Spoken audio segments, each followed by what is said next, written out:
Davis steps under center. Gibson and McClendon behind him. Davis with motion by Richard. Will give the ball to McClendon. He leaps. Oh, he doesn't get in. He fumbled the football. Carolina holds. The game is over. And Carolina has won the game. Finley to throw. Over the middle, intercepted. Wolford again. Wolford the other way at the 30, the 40. Wolford to midfield. Miles Wolford with the pick. The heels on the doorstep of an enormous victory. Left side of the line. Hood standing to Williams' right. Williams going to throw. One-on-one. Davis has it. Touchdown. Carolina wins. Carolina is the Coastal Division champion. Bernard fields it at the 26. Heading to the far side. Gio at the 35. Gio is at the 50. No, he's not.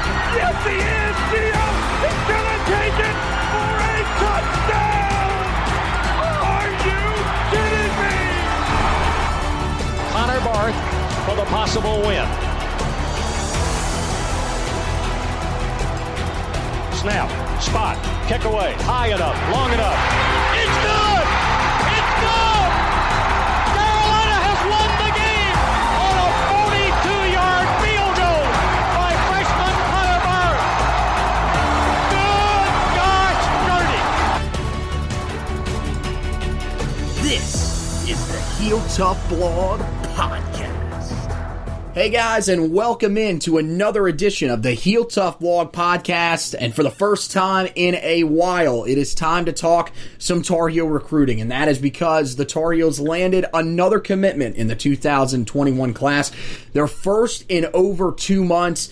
And it was three-star offensive tackle Diego Pounds from Millbrook High School in Raleigh, North Carolina. The Tar Heels jumped into the running late for this talented offensive lineman.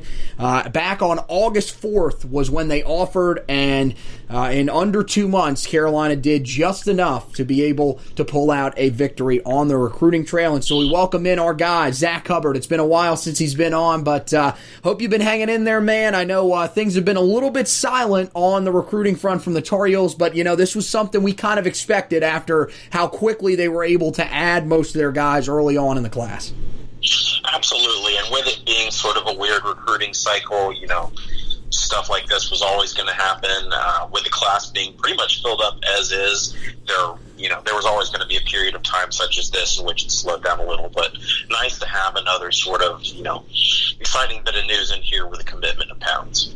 Yeah, and I mean, Diego Pounds, really talented player, very versatile player as well, really based on his size, 6'6", 305, so a guy that pretty much already possesses the size. If he needs to play at offensive tackle, he could probably play out of the gate just size-wise. When I turned on his film, really intriguing prospect. The thing that I noticed the most about him is, again, he has the size, but really a pretty technical player in terms of hand placement for sure. That was the thing that jumped out the most about me.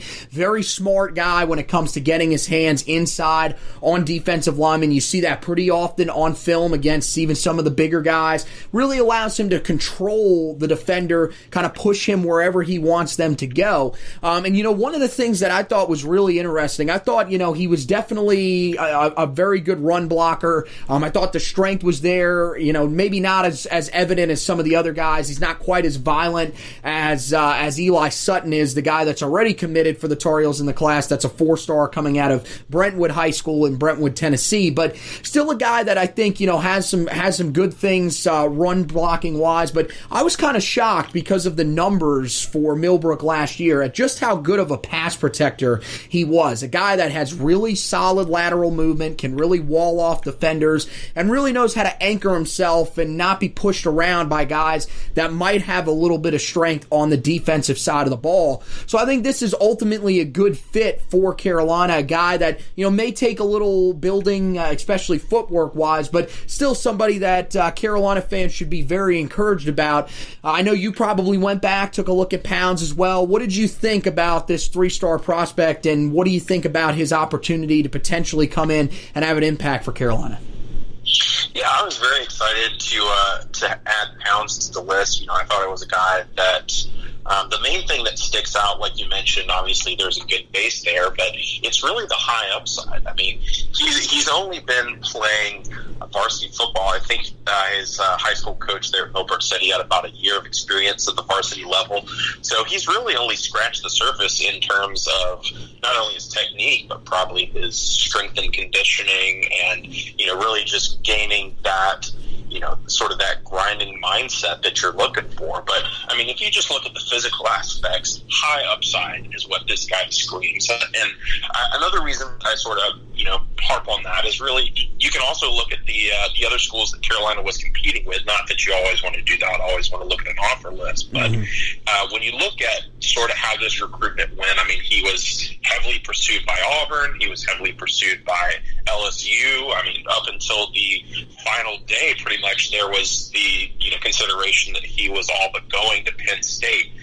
These are not no-name schools. These are big-level schools that were recruiting him in earnest. And, like I said, that's not always the end-all, be-all. But when you have those sort of, competitions in recruiting, when you have schools like that, like, perennial top 10 programs in Auburn, in even the defending national champion in LSU that just had the Joe Moore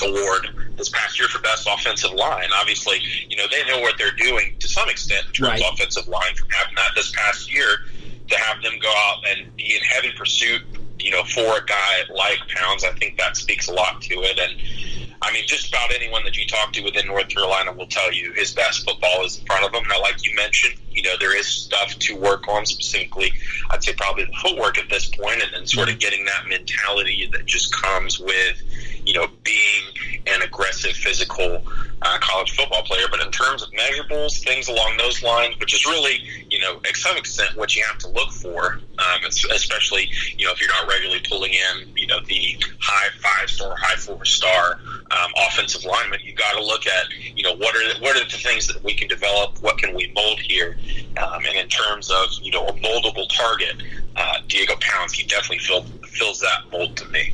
Yeah, and I like the athleticism as well. I think, when you throw on the film for a guy that's 6'6", 305, you're probably thinking, this is going to be a guy that's, a little bit bigger, not a guy that's going to be huge, he's not a short and stout guy, but definitely a guy that you don't think is going to move as well as he does on tape. He is a really good pull blocker, which is something that Carolina really likes, especially in their run blocking schemes.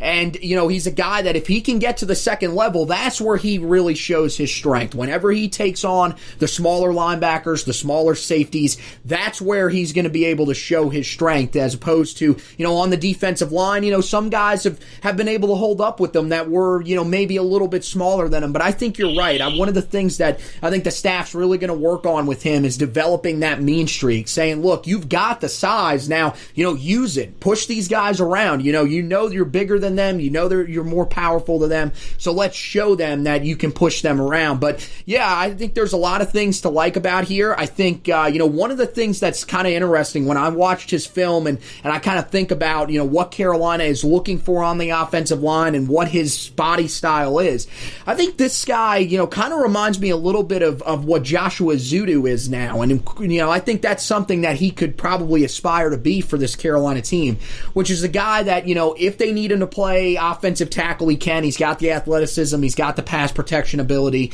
If they need him to go inside, he's got the size. He's definitely got the upper body. He's just got to be able to work a little bit on that mean streak, as we talked about. But I think he could fit inside a guard as well. And I think that's one of the big things that Carolina's looking for. We heard it all preseason, and part of that is because you've had guys that have entered the transfer portal. Part of it is that you had a couple of guys get banged up. But this Carolina team really isn't as deep on the offensive line as we maybe thought they could be back in the summer. There are some guys that, still really haven't lived up to potential just yet, like William Barnes. There's other guys that, have been banged up, as I mentioned, like Ty Murray. And there's, a lot of young guys there, too, that, are going to need time to build into their frames. Guys like Caden Baker, who's listed as a backup at offensive tackle. So, a guy like Pounds, I think there's a chance he can come in and make an impact just based on the fact that he's got the size already and there is some talent there. I mean, do you think that ultimately, Joshua Zudu is probably a solid comparison for him?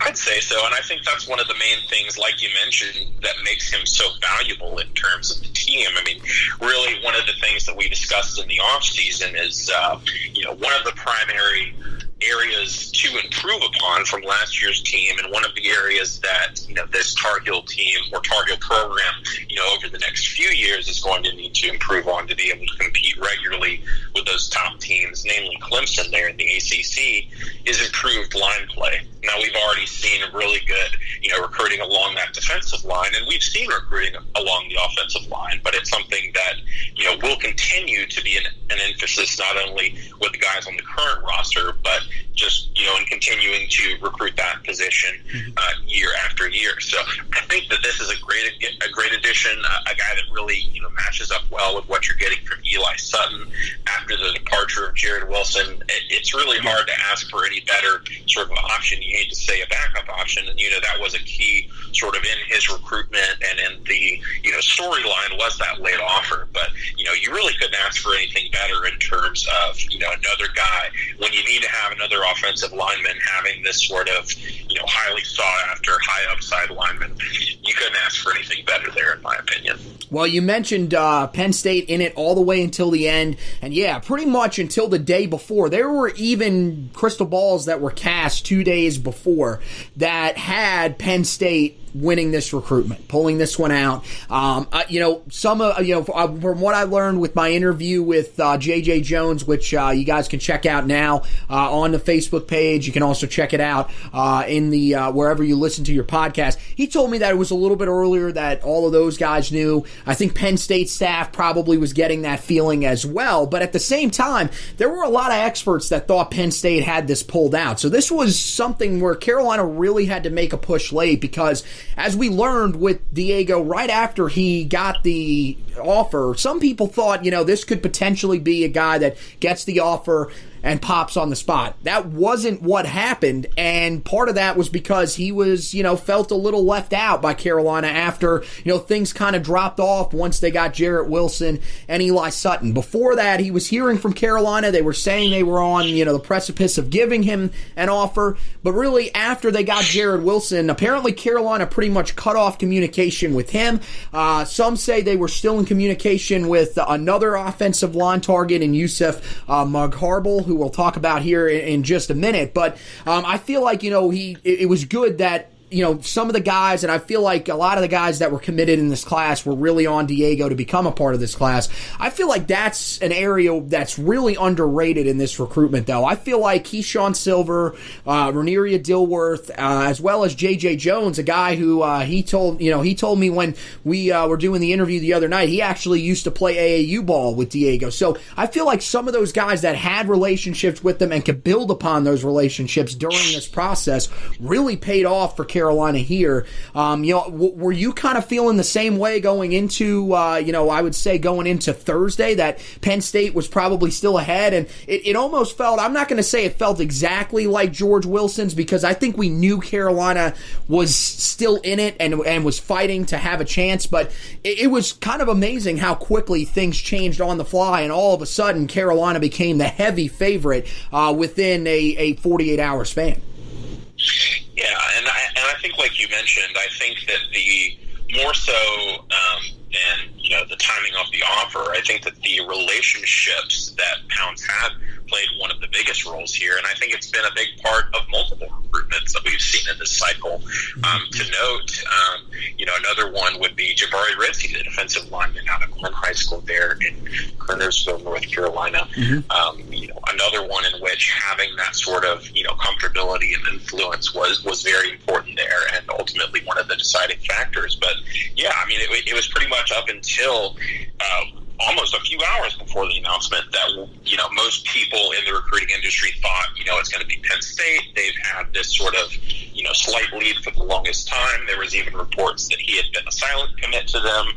There was sort of this at least somewhat of a feeling of disrespect from the late offer from North Carolina. So there were questions of if they could rebound there, but it was really like you mentioned, it was the relationships, not only from the continued work from the staff, but just from a peer perspective. And really when you're looking at things that are going to draw a recruit in, they're, winning obviously is going to be one of the big ones. Development to the NFL, the chance to play for national championships, all those things are great. But, really, in my opinion, an underrated factor in any sort of recruitment would be the ability to say, hey, I know you, you're my friend, come play with me. I think that that's, something that it's key really for any recruiting class, specifically here in North Carolina's, but it's one that, we've seen to great effect in this class because it's a group of guys that are largely from the area, all, majority being from in-state, a few from surrounding states, but,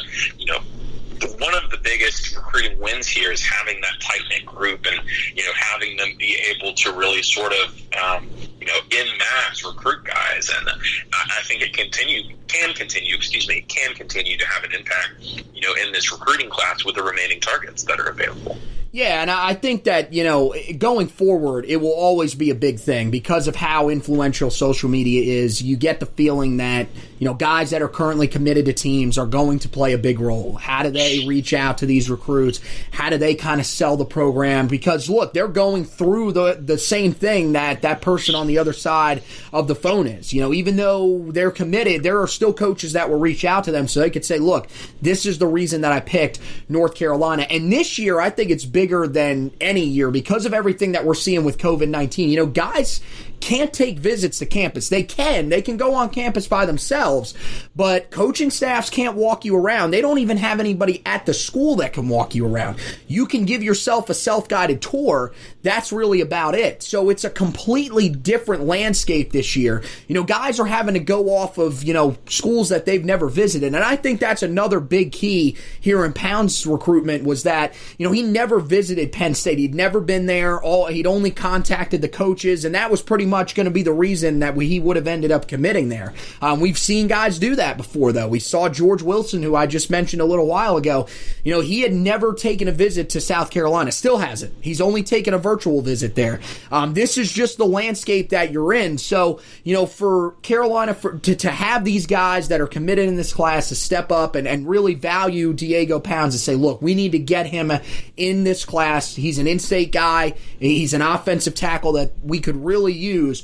And for them to step up and find a way to help him get over those thoughts of, why did they kind of pass up on me? Why was I a guy that got a late offer? That's huge and a big win for Carolina. Now, the biggest question that I think a lot of people have, and I got this from a couple of people, is what does this affect, this recruitment, him ending up committing, have on Yusef Magarble's commitment or opportunity to commit at Carolina? I don't think that if Yusef was to want to play for Carolina, they would tell him no. Look, this is a 4-star offensive guard, another guy that is probably very flexible, played a lot of offensive tackle at Murphy High School, but is listed as a guard on 24/7 Sports, so he's got the size to play inside, also has the talent to play on the outside. But the thing that's interesting is I don't know how true this is. Some people have been floating this around in some of these recruiting groups that I'm in and everything like that. There are people that have been saying that, some of the communication has been cut off with McHarble. I think that's pretty interesting. That kind of tells me, if that's true, that the staff already knew that Pounds was coming. But I think the thing is look, I don't know if Carolina is going to completely abandon communication with him. The other thing is that, I would take, them saying that communication's been cut off with them with a little bit of a grain of salt, because he is a guy that is very hard to communicate with. He lives in the middle of nowhere in the state of North Carolina. I mean, Murphy, North Carolina is probably about 6 hours away from Chapel Hill. It's a long drive out to where he lives. So he's in an area where it is very hard to get contact with him for most of the year, and traveling out there is just not an option right now. So I don't know how true that actually is, but if Carolina has cut off communications with them, I don't think it would really shock us that much, because I think 2 guys in this class on the offensive line was kind of what Carolina was targeting. I think if a third one wanted to come, that they would take it, but I'm not overly shocked if they've cut off communications with them. Yeah, I'd have to agree with that. And I think that communication just in general, like you mentioned, have been pretty, limited as is. spots are limited and will be, for the future, not only in this class, but in 2020. They both don't look to be, particularly large classes. So, like you said, I just want to say in there real quick, I don't think that they would say no necessarily if he wanted to join. But as of right now, I would not put North Carolina at his pick. I'd probably say two schools that I would mention for him would be possibly the University of Florida. That was a big, factor in his recruitment prior to the addition of Pounds. They still will be obviously going forward. And then, of course, having the connection with NC State, you can't count them out. But, University of Florida and NC State would be the two that I would look at here. And more likely than not, Carolina finishes up their offensive line and recruiting for 2021. Yeah, and I think they're in a good spot on the offensive line. I went and scout, didn't go and scout, but I used the computer to scout Eli Sutton, who's already committed in the class. Really talented player. Really liked what I saw from him. I'm going to be interested to go and look at Diego Pounds in February. I'll hope to take a look at him as well. But I think from everything that we've seen from these guys, there's a lot to be encouraged about with these two coming in on the offensive line. Remember that Carolina has also had some very successful classes on the offensive line here in recent years. This past year, of course, Trey Zimmerman, Caden Baker, Malik McGowan on the offensive line. So there's still a lot of talent on this offensive line. A lot of it is just very young right now, and they're just still trying to build depth. So I think you're right. Carolina's class is probably full right now, but if they were able to get someone like McHarble or Logan Taylor, who was a guy that was considering committing to Carolina at one point on campus sometime later this year, if they were to lift some of the recruiting restrictions and some of these guys were able to hold off signing in the early signing period, there might be a chance, but I don't see that happening. I think it's going to be two for the offensive line class for the Tar Heels here in 2021. That leads to the questions of who does Carolina have left target-wise in the 2021 class. So, again, we'll still consider McHarble a guy that they're talking to until we get some concrete information that they're not. But really, it's two guys. It's going to be Bryson Nesbitt, the tight end from South Mecklenburg High School in Charlotte, North Carolina, and it's also going to be defensive tackle Tyrion Ingram Dawkins from Gaffney, South Carolina. Well, first of all, let's touch on, let's start with Bryson Nesbitt. This one's interesting because I feel like for a while they thought he was going to go to South Carolina where his dad played, Jamar Nesbitt, the former offensive lineman. But this recruitment has kind of taken a little bit of a turn. Carolina's made a nice push. He's got a really good relationship with John Lilly. It's been built, especially during COVID-19. And the other interesting part of this is that Michael Trigg, the four-star tight end from Carrollwood Day High School in Tampa, Florida, has also become a very big South Carolina target, not only for football, but for basketball. He's a double offer for them, and there is a chance South Carolina is in good standing with him, and there are people that feel like the Gamecocks could be the favorite in his recruitment right now. If they end up landing Trigg, I think that probably changes things dramatically in this recruitment, and I think Carolina would definitely be the favorite.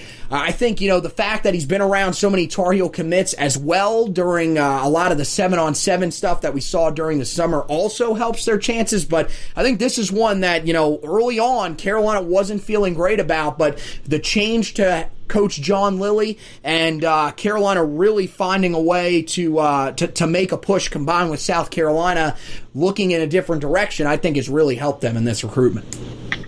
Yeah, I have to agree, and from what I've heard as well, I don't know if he would select South Carolina even if that was the case. I think that Nesbitt is a guy that's looking to sort of do his own thing here, eat his own path in terms of recruitment, which is why we haven't seen any sort of clear leader in terms of his recruitment. South Carolina is still going to be in there, though. Obviously, North Carolina, and then a third team, interestingly enough, is UCLA. Has really had an impact in his recruitment, despite being all the way on the West Coast and Nesbitt never visiting. He's gotten quite a bit of sort of communication from them. So that's really his top three right now. If I had to pick a top three, now as you mentioned, the communication has been really, really good from North Carolina, not only from its coaches but from its commits as well. Another instance, like we mentioned, of the commits playing a big role in the ability of this staff to recruit and get guys. But I mean, you have the addition of Drake May. Drake May's been in there, and that recruitment offers him a quarterback. But also, you look and mention with the first game versus Syracuse, the first touchdown was a crossing route to Garrett Walston, and not only tight end coach John Lilly, but head coach Matt Brown himself, was sure to communicate with Nesbitt right after the game and say, hey, here's how we'll use you. So I really like that from a recruiting perspective, that they were able to put something on film that they could show directly. Here's how you can have an impact in the offense, because that was still somewhat of a question from last year of how the tight ends were going to be used and what the usage would be. And now it's just one game. It's not like that we saw the tight ends getting double-digit catches or anything like that, but it's an encouraging step, and it's something that you can sell on the recruiting trail. So if I had to pick a favorite right now, I probably would pick North Carolina.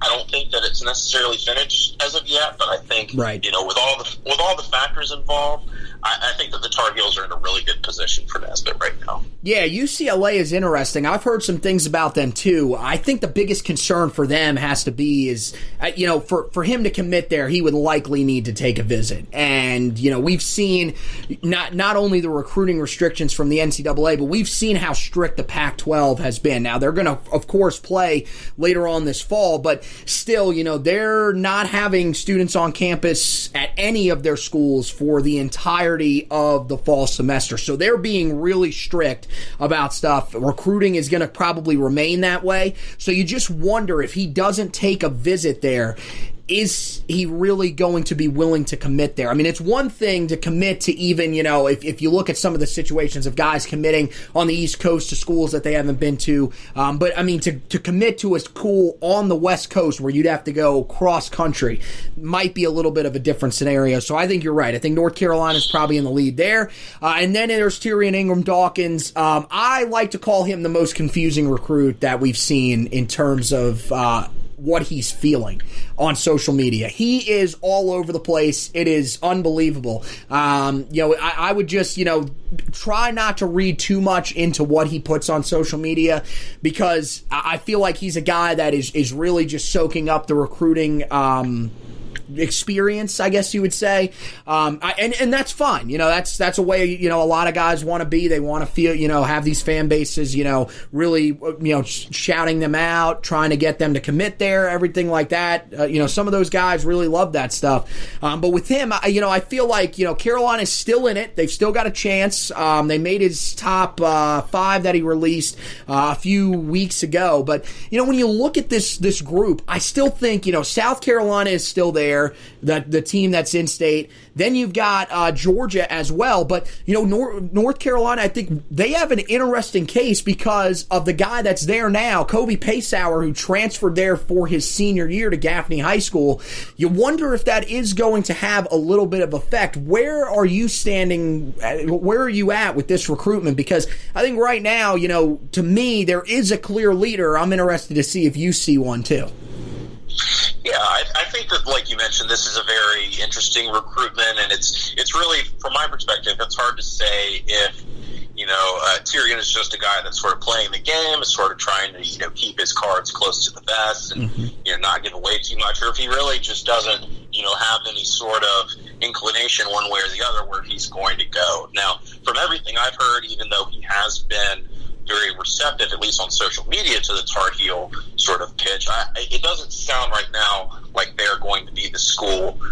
And so really, if you want to look at, who else is left, who else are the main competitors, it's mainly, an SEC trio in South Carolina, Tennessee, and UGA. And now, South Carolina is obviously the in-state school. I can't say that they're not a factor, but it's really seemed more like a Tennessee UGA sort of deal right now. And I mean, like we've mentioned multiple times, you look at that Tennessee class, they've been, they pretty much any time we've looked, they've looked like they've got to be full by now. So they have limited spots, if any. Right. So from what I've heard, it looks like if they were to push, it could be UGA. Now, maybe they do, maybe they don't. That could leave space for potentially, Tennessee if they had a spot, or potentially South Carolina as the in-state school, or still even North Carolina as an option in there. But from what I've heard, it seems like if there is a push from the University of Georgia,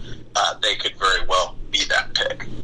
Yeah, I think, there's a couple of interesting factors in this. For Tennessee, it's like you mentioned. I mean, their class seems like it's got to be getting full, right? Like, this is a huge class that they've put together. I think it's at 25 or 26 right now. And the biggest thing also is that they've got two guys committed on the defensive line. Katron Evans has been committed, looks like he's going to stay committed. Same thing with Isaac Washington, another in-state guy. He actually plays at East Surrey High School here in North Carolina. He seems like he's pretty concrete to staying with Tennessee. So you just ask yourself, do they really have spots open? And, even if they do have scholarships open, would they want to bring in a third defensive tackle in this class? Because, that could be taking a scholarship away from another guy that wants to play there. Tennessee is definitely a school that's really gotten a lot of hype here in this 21 cycle. You've seen a lot of guys that, in years past probably wouldn't have even considered the Volunteers starting to consider this team once again.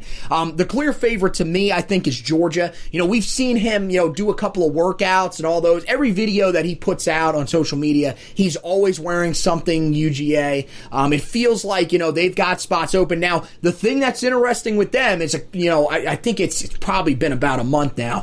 One of the guys that was originally committed to them, Marlon Dean, he decommitted and then recommitted to Georgia. That was something that Ingram Dawkins did make a post on. Seemed a little bit shocked by that. Don't know if maybe the staff was telling him something different. So you just don't really know. And I think that's the biggest thing with him, is that, like you said, you don't really know if he's just playing the game or if he truly doesn't know. And in this season, that is a possibility. Considering that you can't take visits, it makes sense why you might still be a little hesitant on, trying to get overly infatuated with one school. So you never really know. Carolina might still have a fighting chance here, but I think this, Carolina is going to still be pushing to try to get him. But at the same time, they're keeping that eye towards that 22 class where you've got Travis Shaw in state, you've got Curtis Neal in state, you've got Santana Hopper in state. I mean, three guys that are just big-time 4-star or higher recruits and are very receptive to you so far. You're going to have a chance in their recruitments if you keep yourself around. So I think that's an area where Carolina, I was one that was pretty concerned about them bringing in a nose tackle. I think the fact that they've, been able to move some guys around on that defensive line, we've heard that they are using Raymond Volasic at nose tackle. They're using Tamari Fox a little bit at nose tackle. They're doing some different things. I think also eases that concern, along with the fact that the 22 class is just stacked and guys have been very receptive out of the gate to that. Other than that, I think that's pretty much it for Carolina. One of the guys that messages into us all the time, Carolina fan, at Carolina fan 99 on Twitter. He messaged me the other day, says, is Carolina in the market to flip someone? He said, I know I asked this earlier, but wondered if there were any names that the Heels were still reaching out to in the 2021 class. My answer to that would probably be yes.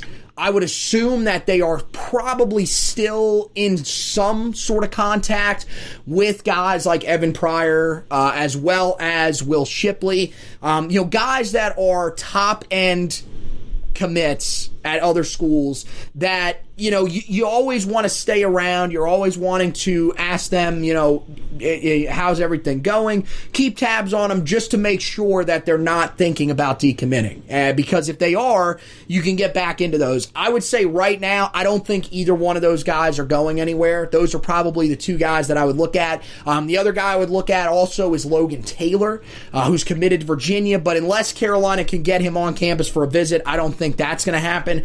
And then I think, the other area where you got to look at, Carolina might still be potentially searching, would be wide receiver, just in case one of the three guys that's there was to decommit, but I don't see that happening right now. I know that I had expressed some concern a while back about the possibility of if Clemson offered, J.J. Jones could end up taking a serious look at that. I think as of right now, J.J. has become very comfortable with everything at Carolina. I think, that if Clemson was to offer, it could definitely be a talking point, but I'm not really that concerned about him decommitting. But that could still be a position where Carolina could be contacting, some of the guys that we talked about a while back. James Blackstrain, who's committed to Georgia Tech. He was a guy that was really interested in Carolina, as well as Michael Crowell, who is committed to NC State, a guy that, I think was interested in Carolina. Carolina may have filled up because, he had waited until after